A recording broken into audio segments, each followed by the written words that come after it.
Hey, what's up guys? This is Chad with Open Source Systems. We've got a pretty exciting screencast for you today. It's actually pretty easy. We're going to be doing a Windows XP virtual machine build. Okay, you'll notice if you followed our previous screencast, we have our CentOS Linux machine. Now we're going to have a Windows machine as well. And in future screencasts, what we're going to do is we're going to be working with these virtual machines together. We're going to have them talking to each other. So that's why we're building a number of virtual machines here. So today is going to be our Windows XP machine. Okay. So again, this is screencast 005. To start this one off, you'll notice here that I inserted my legal Windows XP copy. It comes with Service Pack 2 into my CD-ROM drive, and this is where we're going to install this virtual machine from. Is this CD here? So I actually put a CD into my real machine, yeah, we'll do that.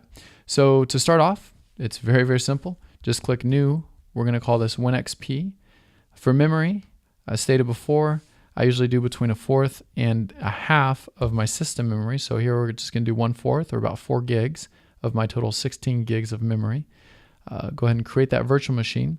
We are going to create a virtual hard drive as well. So for here, click here. Click wherever you want this virtual hard drive to be stored. I call it WinXP, all lowercase, without any spaces or funky characters. And then for this virtual hard drive, we're going to increase its size to 100 gigabytes. We'll go ahead and leave it as a VirtualBox disk image, and we will leave this dynamically allocated. This prevents the full 100 gigabyte file from being created at start. It allows the file to grow kind of over time as we're installing stuff. So just leave that as dynamically allocated. That's okay.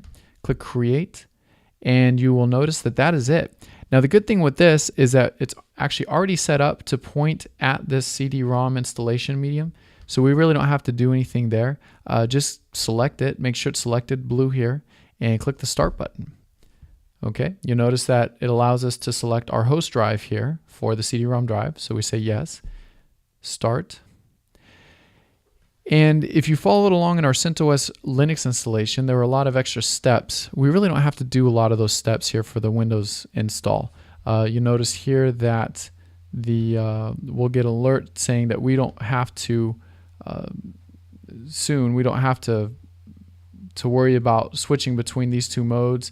It has a lot of automatic support for mouse pointer integration, and so that's helpful. But the thing we are going to do is we're going to install this virtual machine. Then we're going to take a snapshot of that vanilla installation. Then we're going to install the guest editions. And after installing the guest editions, we're going to take another snapshot of the guest editions.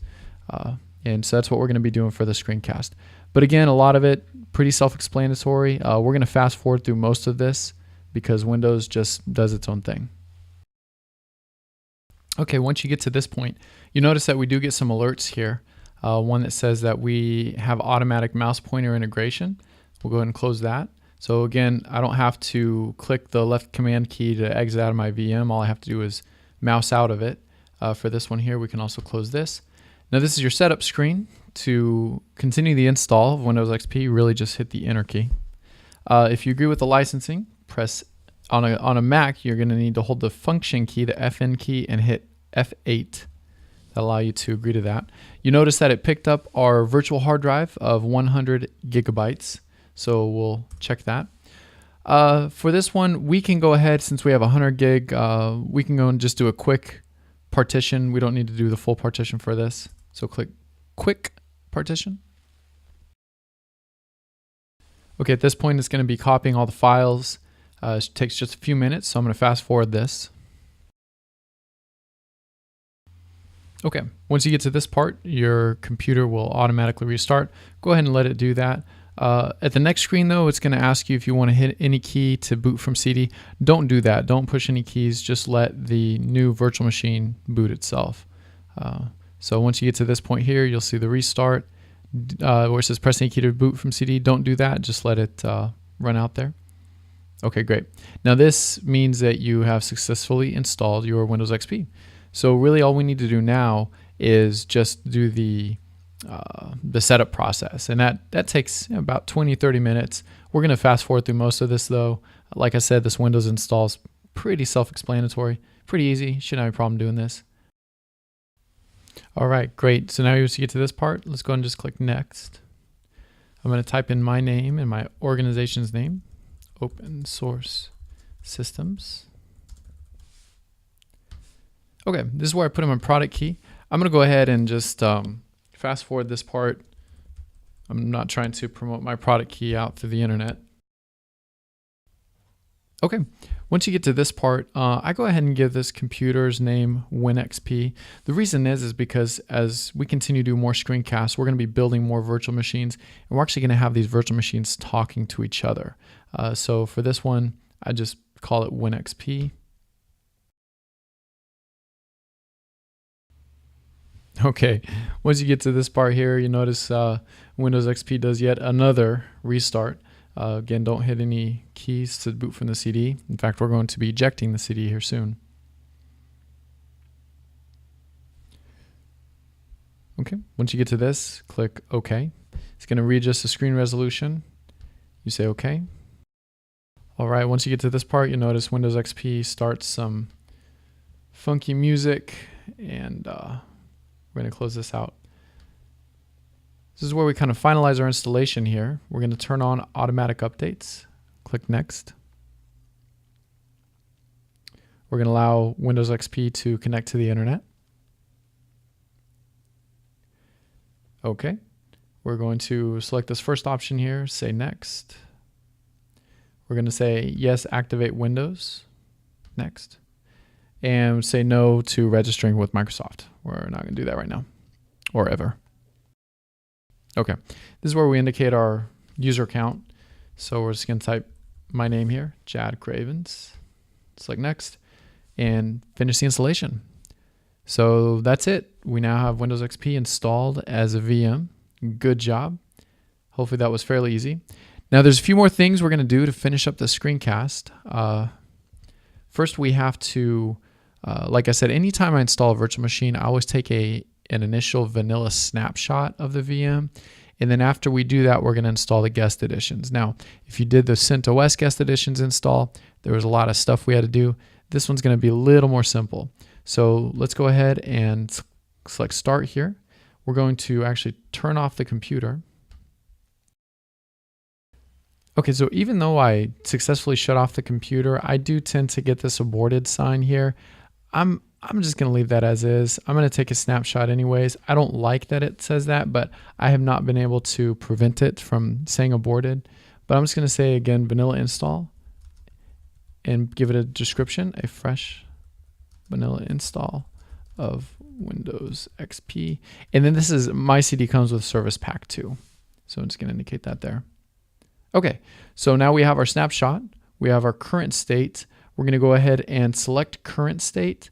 Select our virtual machine, select current state, and then click the start button. This is going to go ahead and start us off where we last left.